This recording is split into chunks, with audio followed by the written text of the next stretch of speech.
looks right, throws a deep pass, right side, end zone, it's caught, it's a touchdown. And the Cardinals continue to pour it on. Welcome to Cardinals Underground. All right, so I don't have to tell you guys about that old line from BA that we'd always hear this time of year, right? On Cardinals Underground, for those who do need a refresher, it went something like this.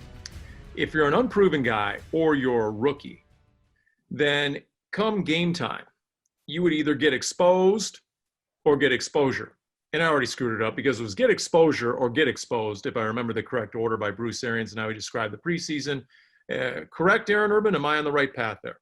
You're on the right path. I do believe you did screw it up, but props to you for correcting yourself. That's always important, Paul. Well, I'm just setting the table for the major screw up, Kyle, because I had my chance today one-on-one with Cliff Kingsbury, and I chickened out in asking him the Chris Streveler question. Though Streveler, the leveler, was waiting just to be asked for the first real significant time here in the preseason to get an update, dare I say, after a good week plus of camp, Kyle. And although the floor manager actually suggested it and reminded me, and basically goaded me and dared me, said, Paul, I dare you to ask the leveler question. And I chickened out. I didn't have it in me. And I guess it was the fear. The only thing I can conclude here on Cardinals Underground, it was the fear of getting exposed, really, just, in real time on a Zoom meeting. You said, I have a 5-minute one-on-one. How many Chris Streveler questions can I pack in here? 13 or 14 of them. And the answer, because I'm a weenie, was 0. I never even asked it. So I wish I had some great breaking Streveler news, some exclusive Streveler update news. And unfortunately, all I know is he's wearing number 15. And, I've seen him in the part that we can watch. He runs in other drills a little bit, usually just becoming, fodder to run and run with a guy. But otherwise, yeah. Darren, you got any insight on the leveler before we get on to real matters? Well, special teams coordinator and assistant head coach Jeff Rogers did confirm that Streveler's working in special teams, which we kind of knew was going to happen anyways, because you need to find a way to get him on the roster one way or the other, and he's obviously probably not going to play a whole bunch of quarterback in any kind of real situation. So we do know that. We do know that he's working in those places, and we're going to see what kind of spots they might be able to find him in. Of course, that doesn't even make the notes section of azcardinals.com, does it, Kyle? Because we have real news here at this point in camp. And unfortunately, it's anything but trivial. It has to do with your starting cornerback. Take it from there.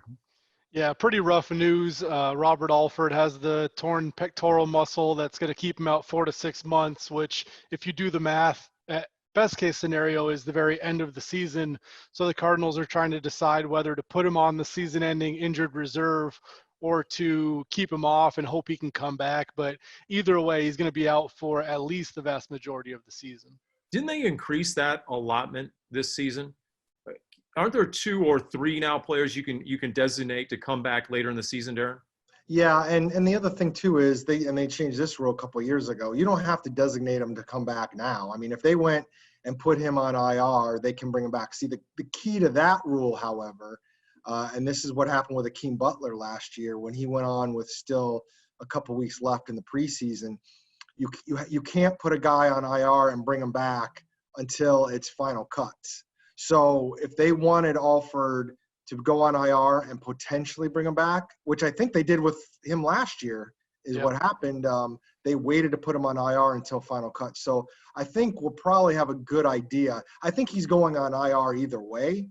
But if it gets drawn out here and nothing happens, I'm guessing they'll probably wait till the end of the preseason and do it during their final cut down, and then that'll give them the option to bring him back. It wouldn't mean they would bring him back, but at least it would give them the option. And you might accuse me of being nosy, but how did he injure it? How did he tear the pec? Do we know? Because it was the day before full pads even started, right, Kyle?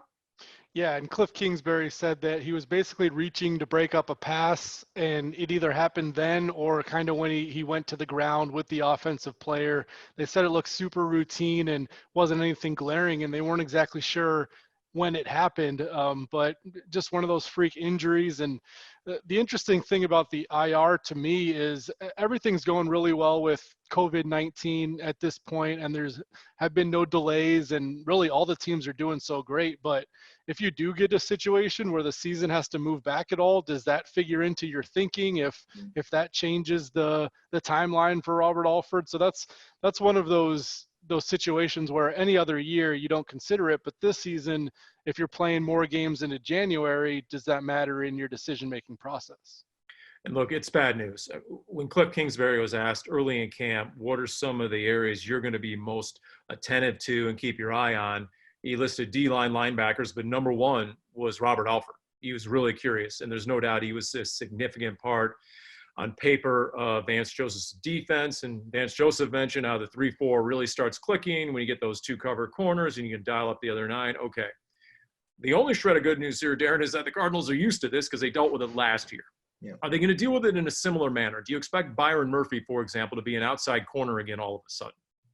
Well, to be honest, Paul, I mean, if you look at the landscape, I don't really know what other direction they might go. I mean, I suppose you could try and find somebody off the street, a veteran who's played a little bit, just to make sure Byron Murphy doesn't have to move. But does that put you Kevin Peterson played outside in a pinch. It was absolute necessity, but he did play outside for a while. That's true. But you're also talking about a guy who, when Alford was healthy and you had your top 3 cornerbacks, there was still a little bit of question of whether you were comfortable as Kevin Peterson as your 4th or Chris Jones or whoever that might be, or whether you should try and upgrade.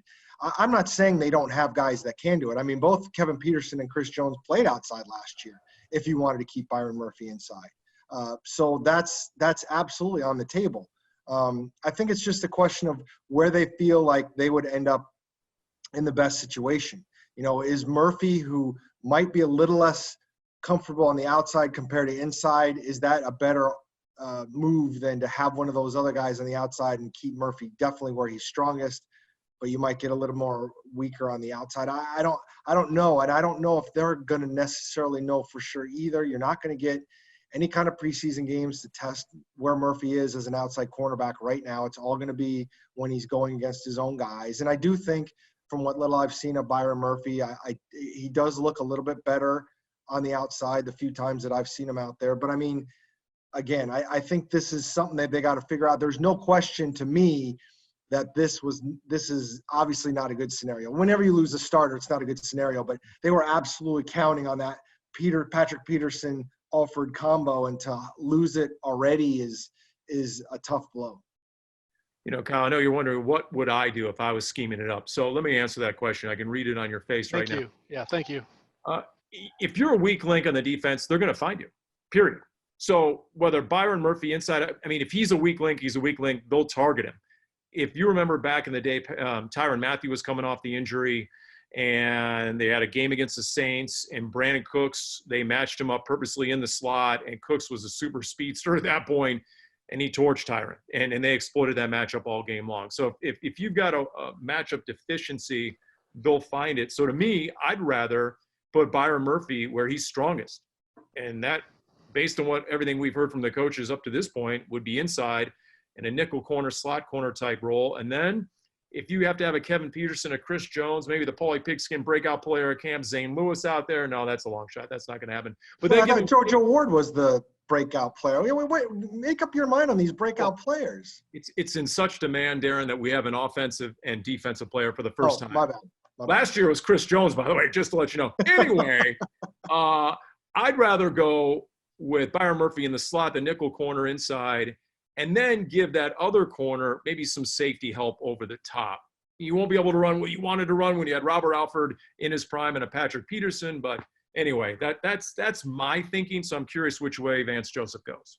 Yeah, and I agree with that idea, because I do feel like Byron Murphy is a lot more well-suited for the slot. I think his style of play, where he's a very natural ball hawk, and if he's in the middle of that defense and balls are getting deflected, he's shown pretty consistently since he was drafted that he can pick that ball off if it's in his vicinity. On the outside, it's more about your cover skills, and you don't get as many of those opportunities. It's pretty much, if you intercept the ball straight away from the quarterback who's targeting your guy, where in the slot, you can kind of range around and play some zone and help out that way. So I agree with you, but you have to make sure you have that number 2 corner, because if you don't trust the guy out there, I understand giving the safety help, but if that's a weakness and that person is just getting consistently beaten, that makes it really tough on a defense. So I'm sure that'll be part of the calculus, but maybe that's where a veteran cornerback fits in. If they can find somebody in free agency that can play a competent number 2 corner, then yeah, then you can keep Byron in the slot. And if you listen to Twitter, there's like a half dozen guys who should be signed yesterday. So, we'll see if there's a time sign. Maybe there is. Maybe there's a good fit. And it's not out of the realm of possibility, or at least history would state. They'll take a few days, Darren, maybe to assess what they have, right? After an injury, you assess what you have. Do we have a viable alternative, a solution, especially now that the pads are on, maybe some 11 on 11, and you go back to look at that practice film, and if you view the cornerback depth as a real liability outside, then maybe that's where Steve Keim starts calling a few agents. I don't think you can close the door on bringing somebody in, but let's face it, guys. I mean, we don't have any preseason games to worry about. You're still, whatever it is, 3 weeks away from a regular game. And you could make the argument, if you decide to go to the outside to find a outside cornerback, I mean, you probably can find a guy who can learn it, especially if it's a veteran, learn what he needs to do in a pretty quick time frame. I mean, you're covering a guy on the outside. It's not like it'd be super complicated, I wouldn't think, to have to learn the playbook. So I do think they have a little bit of time to figure out where this is out at this point.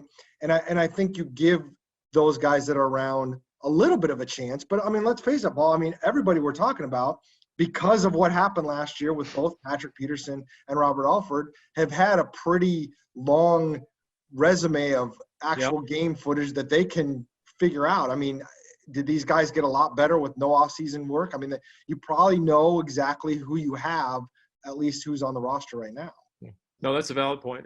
Absolutely. Chris Jones was inconsistent. There were some moments, both good and bad. Maybe he's a guy in that second, third year makes a jump, perhaps. But you're right. The other guys are known quantities. That's a valid point. What do we know about DeAndre Hopkins, Kyle?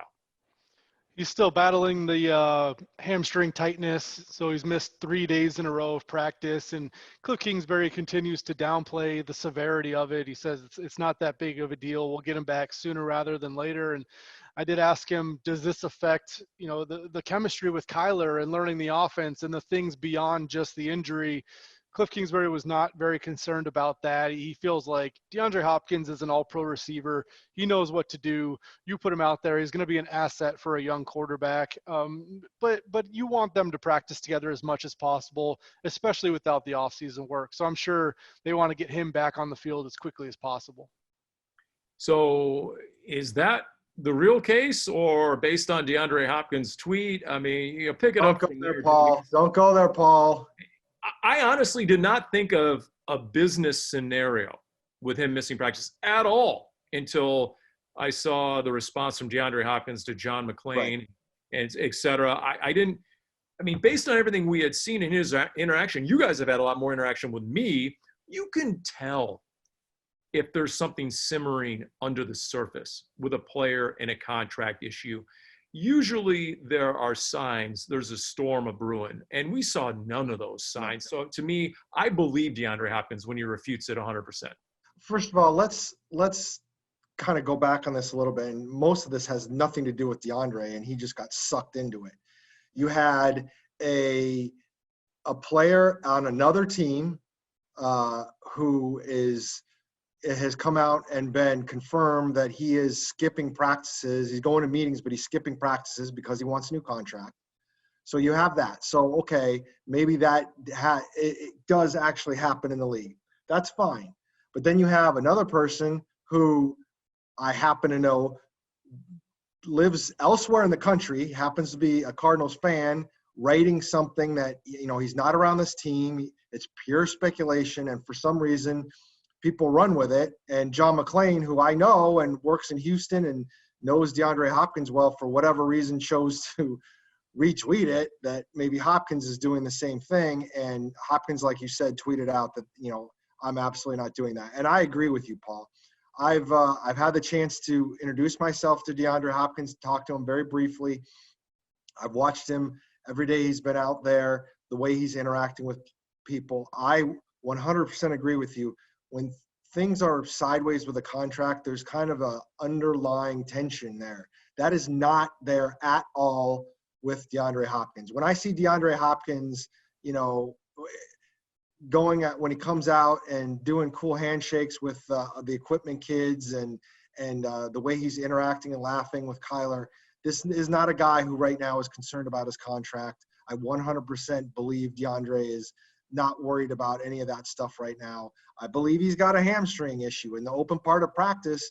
In the couple practices before he sat out, a couple times he didn't even go through the regular stretching. He was stretching on his own with extra help, talking to Tom Reed a little bit, the head athletic trainer. So there's no doubt in my mind that was already something they were kind of paying attention to, and this is precautionary, and they want to take care of it, and it's strictly injury related. And of course, you don't want DeAndre Hopkins having a bad hamstring, but this idea that he's grumpy because of his contract right now, I don't agree with it. I think at some point that'll be addressed. We all know that he would like a little bit of an upgrade at some point, but I don't think that's infecting him at all in terms of him sitting out.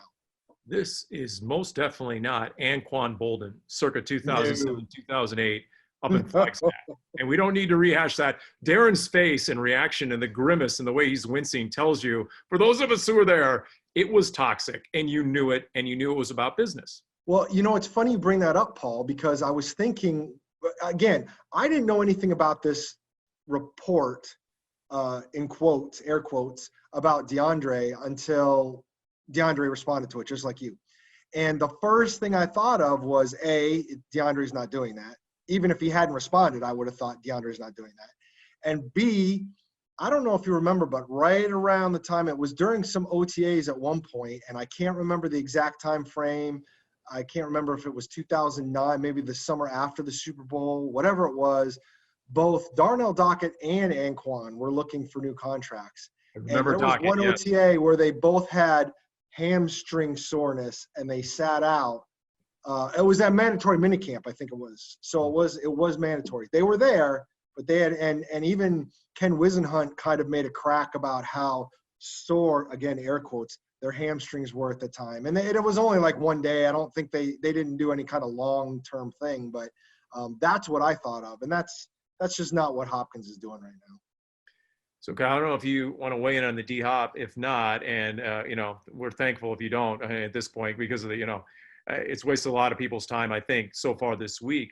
I tell you, when I'm out of camp, you guys have seen a lot more than I have, but when I came out and I started looking around, the depth at receiver, Kyle, beyond the big three, I mean, if you're one of those other receivers who's not named D-Hop, Larry, or Christian Kirk, you should be thankful right now that number 10 is not out there because reps are coveted. There are so many guys out there, and even like an Andre Patton looks great. You see him, he's got the size, he's smooth, great hands. The guy they just most recently signed, I'm really wondering how are they going to keep just 6, and that is going to be a tough decision to make when you get down to it at the end of the month. Yeah, and if Cliff Kingsbury likes 7, he's the head coach, and he's going to keep 7 if he really likes those guys. And, with an expanded practice squad and without preseason games for other teams to know what your players look like, you can probably get some of these young guys on the practice squad. It's always a risk doing that, but you can put some guys there. But I think it's going to be a good competition. And I think it's going to be normal that wide receivers are going to want to play for Cliff Kingsbury with the way he draws things up. He gets them in space. He's going to throw a pretty heavy amount. It's a good situation. And I think for fans, you want to know who is going to be the number 4 this year. I think that's the biggest deal because you can fight for 6 and 7, but it's hard to get on the field and make a meaningful impact when you're that far down on the depth chart. So individually, it's great if an undrafted guy or a young guy makes it. But to me, who is going to be that 4th guy? And with Cliff Kingsbury praising Andy Isabella, I think that's a good sign for him that he thinks he's one of the guys that has turned his head a little bit early on. I will say, Paul, as much grief as I do give you, and don't get me wrong, I would think Andy Isabella is ahead of JoJo Ward right now, but I have been impressed with JoJo Ward from what I've seen so far. I mean, he's been a little bit better than I even expected, and so I could see why you're so high on him, Paul. Is there room on that bandwagon, Paul? You know what? I'll start a wait list. We'll see, and you guys can we'll go online with it. And a guy like JoJo Ward is really going to suffer because are the coaches really going to trust what they see in practice? They're going to really want to see a JoJo Ward in a game before they ever consider giving him one of those spots. I don't know if he could ball out all he wants and impress in practice, but does he really have a chance? Especially with the 3 draft picks from last year and a Trent Sherfield, not to mention a veteran like Andre Patton. 10 receivers on the roster, Paul. 10 receivers on the roster. No, I disagree. I think if he shows up consistently in training camp day after day, I don't think not having the games is a big deal. These guys, yeah, okay, maybe there's something about playing under the lights and doing well, but if you're consistently better than one of these draft picks or a Trent Sherfield or somebody, I could see a scenario where a JoJo Ward or somebody makes the team. If they earn it, he's putting them on the team. I'm just going to say right now, I'm worried at some point I'm going to say JoJo White, the old school NBA player, instead of JoJo Ward. But, if JoJo Ward can be a guy who you think might be your punt returner and or kick returner, that also gives him a little bit of a leeway. I'm curious to know, Kyle mentioned Andy Isabella.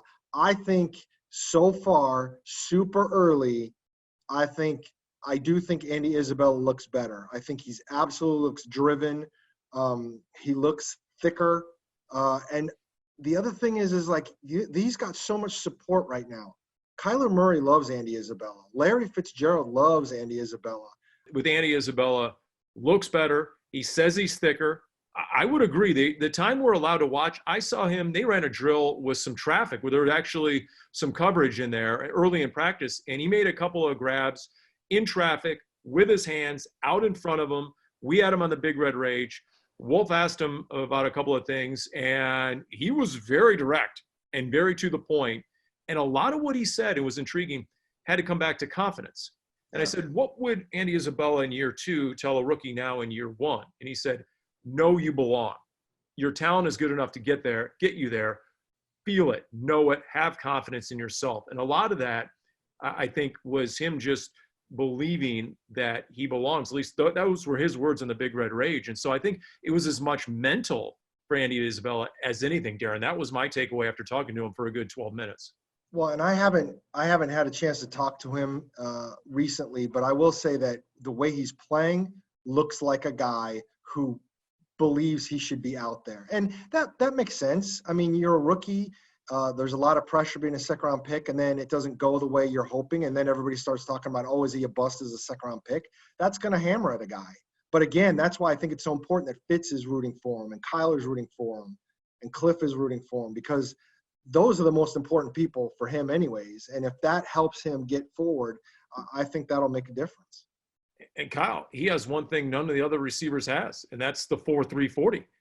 If he is a reliable, productive receiver, you tell me, how does that factor in? And how lethal could the Cardinals offense be if you have a guy with elite speed, a real burner, along with Larry, D-Hop, and Christian Kirk?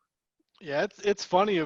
There's been so much focus on DeAndre Hopkins, and we know he's going to elevate the Cardinals' passing game.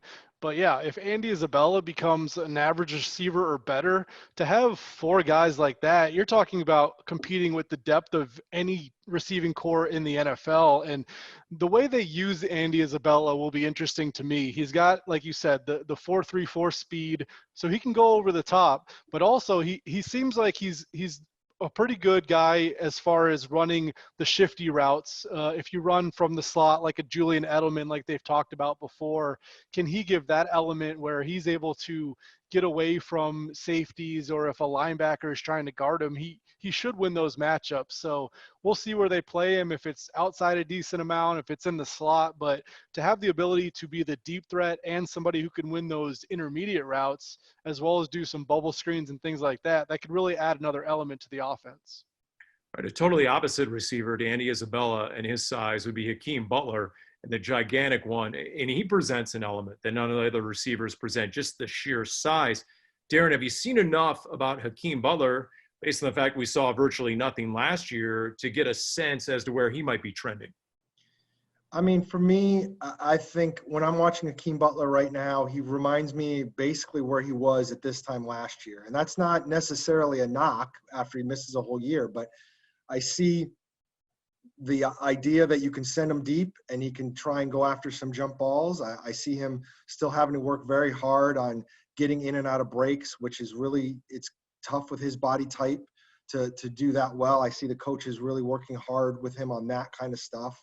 And I see a work in progress. I think he's going to need practice reps at some point. I don't know if he's necessarily ready to do a lot of anything, but at the same time, does that really surprise you? Or not that, does it surprise you? Does that really concern you if you've got Hopkins and Fitz and Kirk anyways? I mean, I don't know how much playing time he would get even if he was playing well. So, or playing better or being that much more improved. So I think he has a little bit of time, and I think they're going to want to see where he is, but I do think he still has some strides to make before he could make any kind of serious impact. As long as we're talking about rookies who do not make much of an impact in their rookie year and now in year two, Zach Allen. To me, I don't know if you guys have talked to Zach and what he said exactly, but I noticed the most definite before and after. He looks, Kyle, like he is definitely thicker. I don't know what he's weighing in at, but it's noticeable when you see the guy who's taken atop the third round a year ago out of BC. Yeah, he said he put on the quarantine 15, and unlike everybody else, it was actually muscle and good weight. So you could tell he's transformed his body. He obviously had the talent. He didn't completely show it last season because he got hurt so early, but I agree. That's the guy that we're not going to talk about. He doesn't play the sexiest position, but if you can find a defensive tackle who can get some interior pressure, that's going to help Chandler Jones a lot. And between Jordan Phillips and Zach Allen, the Cardinals do have two guys that have that ability this season, when last year you just didn't have anybody that got that consistent aggressive push against opposing interior linemen. So Zach Allen has to prove it, but the skill set is there, and I think this is a big year for him to show that I can be this cornerstone player at defensive tackle. It's interesting, Paul, because a couple weeks before, right near the end of the offseason, before players officially started coming back, I happened to be driving past a park in Tempe, and I saw Zach Allen working out with Michael Dogby, another draft pick from last year, another defensive lineman who, you know, he was another guy who came in as a defensive lineman, but maybe a little bit skinnier. I don't know if they're working out together. I mean, Michael Dogby looks like a freaking monster out there. I'd love to know what kind of muscle he put on, because he looks amazing in a uniform. Now, again, we'll see where he is. He had his struggles last year as he tried to learn the game. But when I see the two of those guys from their rookie year to where they are now, they got that part of it right, it looks like. So I'll be curious to know how that translates on the field. Think of how much deeper they are. So you have Corey Peters, you had a Jordan Phillips, Zach Allen is back, Michael Dogby. There's a definite difference from year one. Think of Lecky Fotu or Shard Lawrence, a Jonathan Bullard, who when he's called on and he was healthy, he was pretty darn productive at times last year. It's a totally different position group. And I know the rotations haven't been decided yet, but if I'm Cliff Kingsbury, I think you don't need any more of August to determine that the first two guys off the bus in this order will be Jordan Phillips and Lecky Fotu. Those two guys standing next to each other, I was just like, okay, stop staring, Calvisi. I mean, I was looking at I'm like, look at the size of those guys. I mean, I see those guys and you caption the photo there, Kyle, and I'm just like, goal line D, epicenter of your goal line defensive front. I mean, those guys are behemoths. So if they get off the bus first, you might be able to get a forfeit out of the other team if they see them coming, like some Pop Warner action. Yeah, I know it's more like a Friday Night Lights reference. I apologize for that. That's way beneath the NFL. But I think you're right when you talk about goal line or short yardage. I mean, you look at Lecky Fotu and Corey Peters and guys like these who might not make this huge impact in the passing game. And I think that's where you get the most value out of defensive linemen. But if you get a stop on 3rd and 1 or 4th and inches, I mean, in some cases that can entirely flip a game if it's that important. And having guys, I mean, we've seen the Cardinals stop the run extremely well in the past, and that did help, whether it be forcing teams into 3rd and long or forcing punts. So having a strong short yardage run defense is a big thing. And I think Leki Fotu is the guy who's going to help that. Well, we know the D-line mantra, right? Every single interview you've done with a D-lineman, mostly Calais, everybody now, stop the run, earn the right to rush the passer, right? I don't know if that's on the wall in the D-line room, but it should be. You know, it's the Fotu. I mean, I'm trying to picture him playing rugby. I'm like, I don't even want to think about that guy running with a football. It had to have been 100 pounds ago, right? Probably. But still, 100 pounds ago is still quite large. I don't know if the Cardinals are planning any sort of red-white scrimmage, because a lot of times in the past when they have done it, the full contact has come in the goal line. But, oh, man, could we get like a hashtag campaign going? You know, give the ball to Leki. You know, let's see him just for fun. Have him right. Instead of like the big men catching punts, give Leki Fotu the ball on the goal line, and let's see if he can punch it in. That would be entertaining and get the fellas roaring, no doubt. I'm in. I like that. What else, Kyle, to you? If you were to go ahead and, you know, someone stopped you on the street, said, man, I just got back into town, I haven't been, you know, what would you tell them? What has stood out to you the most about Cards camp so far? I mean, obviously this Alford injury is a big deal, and I'm wondering the domino effect like we've talked about, and if that affects Isaiah Simmons at all, where he's obviously playing linebacker, and that's where they want him to learn, is inside linebacker. And we always figured as the season went on, he might get some time on the edge, and he might get some time as the box safety. Does Alford's injury materially impact what Isaiah Simmons does in his rookie season? And you think of him, and it just reminds me that if Isaiah Simmons can do all these different things, it really helps a defense, because if you do lose somebody, it doesn't force you to put a weak link on the field, because you can just move Isaiah Simmons around and play him at safety or play him at outside backer or inside backer. I just think he fills so many holes, and not only can he be a great player, but it's going to help a team where they're not forced to put a certain player on the field if they don't feel like that guy is starting caliber. And I've said it before, and I've said it half jokingly, if there's one guy, because I have a lot of respect for the NFL rookie learning curve, period. But if there's one guy who would seemingly be able to navigate that, it's a guy who played 5 different positions at Clemson, over 100 snaps per. But from what you've seen, Darren, and what we've heard, more importantly, what we've heard is either the coaches aren't tipping their hand and they're really sandbagging, and something's coming against the 49ers and Kyle Shanahan, or they're really going to err on the side of caution in terms of not putting too much on his plate, especially in the absence of preseason games. So if indeed he does deviate from that inside linebacker spot, I think there'd be some surprise from those of us on the outside looking in. I think there might be a couple other things that he does once in a while, but I agree. I think they're going to err on the side of caution. And quite frankly, from what we've seen in practice, I mean, you can tell that he still has some things to learn, and he's trying to kind of keep up with the NFL game in some ways, and that's to be expected. He's a rookie. I mean, it doesn't matter how great you are, he's still going to have a learning curve. So I would tend to agree with you, Paul. I think they're going to be smart about it, and maybe by the end of the season things change a little bit, but I think early on, I think they want to be protective of what he's doing and how he's doing it, and have him have little successes before we try and swing for the fences. So I had Dave Pasch, voice of the Cardinals, on Cards Camp Central, our debut edition, all powered by Cox, right out of the stadium. And there's Dave Pasch. And, of course, Dave, Dave, Mr. Network voice, got to be the smartest guy in the room. So I threw out there the read and react, and I said, read. Kyler Murray thinks it's definitely doable, plausible, and feasible that the Cardinals can have 3 1,000-yard receivers this year. And he said, you mean Christian Kirk, DeAndre Hopkins, and Kenyon Drake? I said, Dave being the smart guy over there. But then started thinking about it, and we started going back and forth, and he made a fairly convincing case, Kyle, that Kenyon Drake is going to be a big part of the passing game. Are you buying that?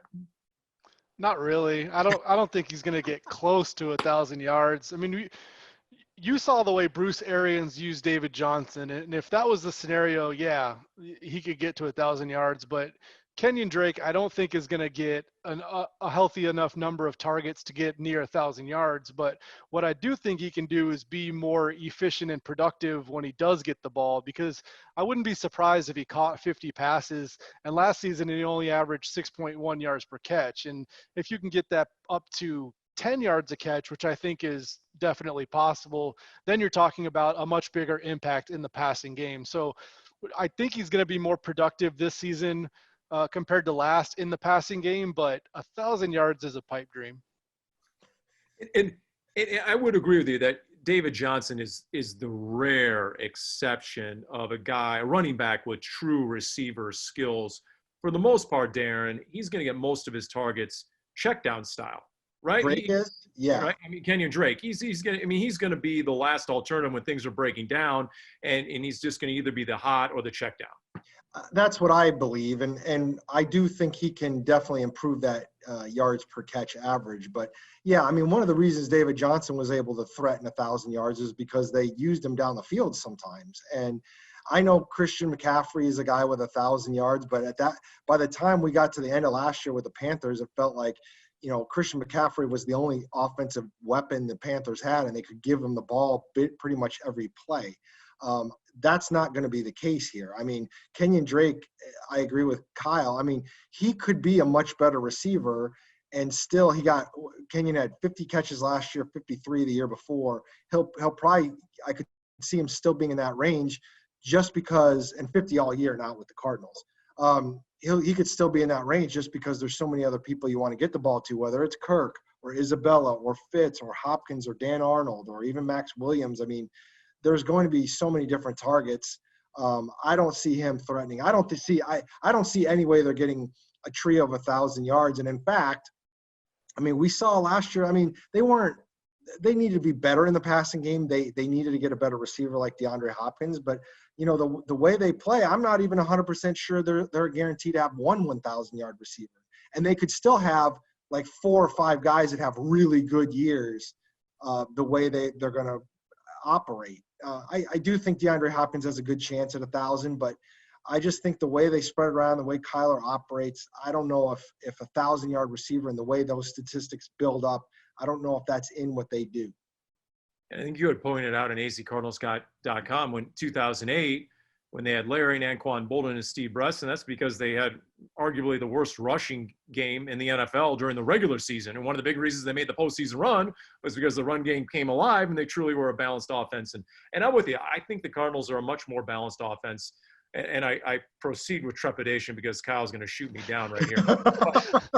but Kyle, I mean, 5 yards a carry when Kenyon Drake was breaking the huddle most of the time last year, breaking the huddle and turning to Kyler Murray and saying, what's the play? What do I do? So now that he actually has a command of the playbook and a complete offseason and a training camp, can't we dream that, you know what, not only is he going to be very productive in the run game, but they're going to feature it and stick with it? I can't believe you guys don't think they're going to get 1,000-yard receiver? Well, that blows my mind. I said that. Let Darren have it. You tell him. I'm not saying they're not going to have 1,000. I said if it turned out that way, I think they could have a successful offensive year and it wouldn't happen. Now, if I had to bet money, yes, they will have 1,000-yard receiver. But wouldn't be shocked if they didn't. I think they're going to have 2,000-yard receivers in DeAndre Hopkins and Christian Kirk.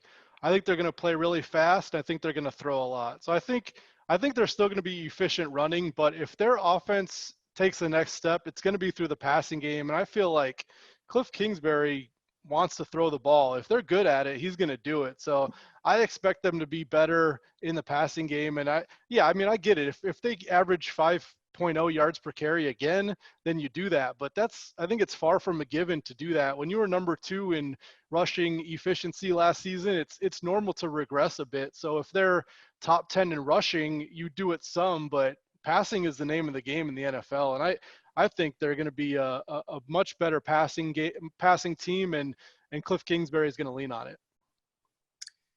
So that would be to dismiss a lot of what they seemingly learned last year. Don't you think? The evolution of the offense last year. A lot of what you're citing, Kyle, is what we saw early in the season. It was not the same Cardinals offense by the end of the season.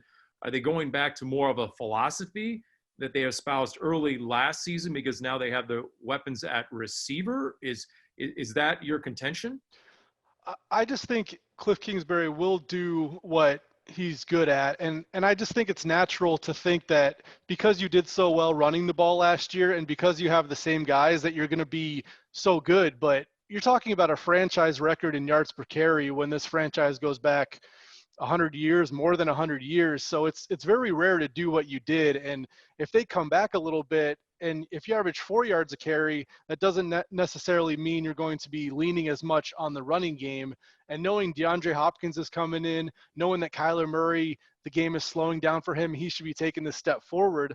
I feel like the passing game is going to improve. So once you get to that point and both of them are equally as efficient, then that's why you're going to lean on the passing game, because in the NFL, you'd rather throw the ball than run it. You know, when we talked about the before and after on guys putting on good weight, we omitted Kyler. Now, we discussed it, I think, last week or the week before, but Darren, as long as we're talking about running the football, to what degree do you believe Kyler Murray will have more rushing attempts this year? Will he be more featured as a ball carrier?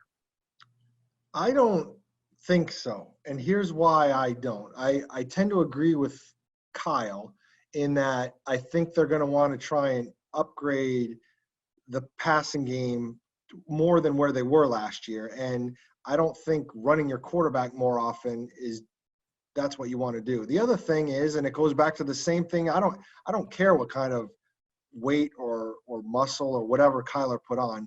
You don't want to be putting him in positions a lot where he can get hit. He said it himself when he was talking about bulking up. Bottom line is, I don't want to get hit. I'm paraphrasing, but he said, I don't want to get hit, I'm pretty sure. So, I mean, I think they're going to be smart with it. I think it worked really well with Kenyon Drake last year. I don't think I could see it being a little bit more of the game plan as we go along, but I do think in the end, when you add a DeAndre Hopkins, I think you want to make sure that passing game is clicking. And, you know, if you get him and Kirk stays healthy and Dan Arnold can be this tight end you like and all these things, I mean, I think that's the direction you want to go in rather than running your quarterback a lot. Maybe the key lies in the XFL. Can you guys tell me, did in the XFL, did the quarterback run a lot? Because on Cards Camp Central, powered by Cox, we asked Cliff Kingsbury, because he had dropped how he had spent a lot of time during the pandemic, having a lot of time on his hands, go back and watch a lot of film from a lot of different levels of football. And Kyle, you heard it. He said, I even went to the XFL and watched some film. So I don't know if we need to call The Rock and bust that film out of quarantine or what, now that he owns the whole league. But, I mean, what exactly were they running the XFL? I wish I knew. That was a great answer. And he also said he went back into college football and obviously studied a bunch of NFL. So, you know, the wheels are definitely spinning in his mind. And I mean, we look back a season ago and toward the latter half of the year, Cliff Kingsbury had things rolling pretty efficiently. And you look at the personnel and it wasn't nearly as good as what they have now. And adding a DeAndre Hopkins, having Christian Kirk fully healthy, Kenyon Drake incorporated into the offense, and Kyler in year 2. So how high can he go and how creative can he be? Because, you know, he's ready with these plays. And if they can get the base stuff down and get defenses on their heels, I think Cliff Kingsbury is going to be pulling out some stuff that's going to be fun to watch. You need to call your guys, Kyle, at Pro Football Focus. I think it was a couple of days ago they came out with a tweet rating the play callers in the NFL. And Cliff Kingsbury was top 5. And they went back and somehow crunched the numbers. They devised a formula, expected yards per play versus actual yards per play based on the play call. I have no idea how they've come up with that formula and whether it's reliable and it's a metric you can truly trust. But they did actually have a lot of praise for what Cliff Kingsbury was calling based on expected versus actual yardage. Yeah, and we saw it with the naked eye when you compare 2018 to 2019. And a lot of the players were the same from those 2 seasons, and the Cardinals had one of the worst offenses in recent history 2 years ago, and Cliff Kingsbury's play calling was a huge factor in making things look so much better. And you can just tell he makes the defenses question themselves. He does all the pre-snap motion and the shifting and the fly sweeps. There's a lot of eye candy that Cliff Kingsbury puts out there, and I think the hire has been really what the Cardinals thought they were getting, because it was a bold decision to hire somebody like this. And I still hear people say, he's not the CEO type. And to me, who cares? Like, he doesn't have sayings, and he's not this quote unquote leader of men, if that's what you believe. And I think he does a fine job with the players anyways, but his play calling is so good, and that has really transformed the offense already. And I think I would much rather have that, an elite play caller, than some CEO type that might say the right things in front of the team. Joe Judge is making guys run laps if make a mistake. So you got that. Burying footballs like they did in Oakland a few years ago. Yeah, that's the anti-Cliff Kingsbury. Look, if an NFL head coach's job is to lead the players, well, the players are following their head coach. There's no doubt. He connects with the players. It might not be what you see in some old school football movie but it's been effective. There's no doubt about that. And here's the thing, Darren, is that Cliff Kingsbury may not totally mind the fact the Cardinals are missing preseason games like the rest of the NFL this year. Explain why. Well, because, and this really doesn't come as much of a surprise with Cliff Kingsbury in the way he is. I mean, a couple of things. One, I do think Cliff Kingsbury appreciates the ability to hide whatever he can before the regular season. So no preseason games means you don't really have to work on anything in front of anybody, in front of the prying eyes of television broadcasts. And I do think that means something. But more tangibly, he's the way it's worked in the past when we get to games in the preseason is, a team will practice Monday through, let's say Thursday. Let's say there's a Saturday game. Monday through Thursday, there'd be like a walkthrough on Friday, and then your game on Saturday. Or you wouldn't have a walkthrough at all on Friday because you had to travel to the away game. Well, now, because there's no preseason games, and then you'd play Saturday, and then Sunday the players would be off because they played a game. So now, the way the schedule has been set up for this stretch of training camp, the players are basically working 6 days in a row, and then they get Saturdays off, and then 6 more days in a row, which I don't know if the players love that. I guess we'll find out later, but I know Cliff Kingsbury loves it because he loves the continuity of being able to install with that very elongated pace with only 1 day off. You don't get mixed up in games. You're probably not going to get as many guys hurt because you're not playing in games. As a coach, on paper, it makes a lot of sense. Now, I'm sure, given the circumstances, Cliff Kingsbury would rather have preseason games if it meant we didn't have the freaking coronavirus. But I think when you start to look at the silver lining of all this, that might be one of them. Interesting. So, Kyle, as we wrap this up, when the Cardinals go on the road week 1 in Santa Clara to take on the San Francisco 49ers, are they going to have to worry about the silent count, even though there's no fans in the stands? Meaning crowd noise. What do we – I've heard speculation about crowd noise. We've heard faux amplified crowd noise in the NBA and Major League Baseball. What about the NFL? Yeah, and it is interesting because Cliff Kingsbury said he does think that there's going to be some sort of crowd noise allowed, which, yeah, obviously would be pumped in if there aren't any fans. And how loud can you have it? How distracting will it be? I mean, I'd assume there's some sort of limit on that, and you wouldn't expect it to turn into a silent count because that would be pretty loud. But I mean, if that happens, it's almost like a regular road game.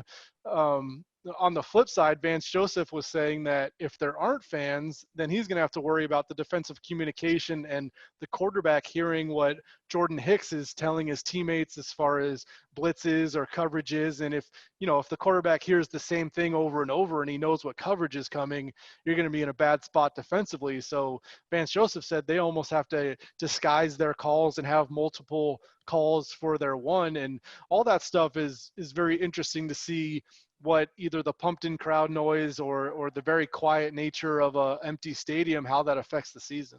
I got to say, Paul, I think it's really interesting. DJ Humphries was saying the other day that, he always blocks out the crowd noise and he's always thinking about the game and it doesn't bother him, whatever. That's fine. I wonder about that sometimes. I don't know how you block out the noise, but it reminds me a little bit about like when you're trying to sleep and maybe this is just me. I can't speak for you guys because thank God I've never had to sleep in the same room with you. Well, I guess I have shared a hotel room with Kyle before on the road, but that's neither here nor there. TMI. Yeah, well, there you go. When you're trying to sleep in the dead silence, it can be hard sometimes. Like if it's like you like having that white noise, and I wonder a little bit, even beyond like how a game normally is, about having that white noise go on. I know at practice that and Cliff Kingsbury acknowledged that they've used a little bit already, but I can say this: when you're in that empty stadium and there's no noise going on, like they don't have the music on or they don't have this other crowd noise going on, it really does feel like a completely different place than when they put on that crowd noise, that fake crowd noise. And you're in the same place, all the same people are there, the same things are happening on the field, it's just you don't have that noise. But I feel like it's a completely different vibe. So to me, it makes sense if the NFL wants to have some kind of noise going on during a game, because I think when you don't have it during a game, I almost feel like it would be too awkward and it would just throw everybody off. That's just me though. I automatically think of the Cardinals' annual road trip to Seattle, where they've won 5 of the last 6 in Seattle. It is guaranteed there will never be a letdown by an Arizona Cardinals team in Seattle, virtually, with one honking huge exception. Just a little bit. Which went back to the quarterback. That's the absolute outlier. Yeah, there you go. Because every time you walk into that stadium, it's like being in Gladiator in the Roman Coliseum. It is you against the world. Every cliche is absolutely true. Those guys are automatically guaranteed to be so fired up because of those crowds and the trash talkers directly behind the bench, and none of that's going to exist. I'm going to be real curious to see how difficult it is for the Cardinals to play with that same sort of intensity and fervor that they played in the past in Seattle. That's number one. My second projection here is that road teams will start bringing decibel meters with them on the sideline. Hey, wait a minute. The decibels for your offense was only at 30, and the decibels for our offense was at 75. What gives? I bet you there's going to be a lot of insinuations and accusations that it's not level volume. Somebody's turning the volume up to 11, Spinal Tap style, all of a sudden when it's 3rd and 9 and the opponent's offense is on the field with the game on the line. And the crowd noise guy is going to forget to turn on the crowd noise when his offense has the ball and they need to hear each other a little bit better. But even like road games in general, if you don't have overwhelming crowd noise, how much does that factor in compared to the travel of playing a team and getting off the schedule? That'll be interesting. Like, will teams win more road games because you don't have to deal with such crazy crowd noise and it's easier to communicate if the decibel levels are lower, or is the big deal the travel and having to play in a different time zone and all that? So it's going to be a small sample size. I'm not sure how much we can grab from it, but I wonder what the players will think after they get through a half season and if it does feel different and if it is easier to play on the road in this situation. Based on their history, the Atlanta Falcons are already on double secret probation. That's what we're saying right now. And by the way, with the whole silence on the field, that's the old Peyton Manning rule. Remember that? Remember when Peyton, especially when he was in Denver, and he'd be out like this, and the whole stadium would go completely silent. Wait, quiet. It's like the course marshal in golf. Quiet, Peyton Manning at work, and everyone's silence. And then when the Cardinals are on the field, I mean, the Broncos fans will go nuts. It was one of the most amazing things I've seen in 15 years on the sideline was how Peyton Manning was able to completely silence those Bronco fans when they had the ball. He was a pretty good player, and that extended all the way to his crowd control ability. And I think that same game was when he tackled Calais Campbell and prevented him from the pick six, and Calais still has never heard the end of that. So Logan Thomas touchdown bomb, Paul. That's right. That's right. I still remember the sideline. He let that thing go, and I was like, well, where's that going? Oh, and then Andre Ellington was gone. He went through I think even the triple coverage he threw it into, all the DBs were surprised that ball was actually thrown into the area. And the only guy looking for the ball at that point was Andre Ellington. And you talk about a quiet stadium. After he caught that and started running, everybody was just stunned and didn't know what was going on. So it was complete silence as he ran to the end zone. That's right. That's right. All right. So there you go. That's Cardinals Underground, and decibel meters, along with masks and other social distancing and hand sanitizer. We're calling it. You heard it here first. That's going to be a part of road games in the NFL in 2020.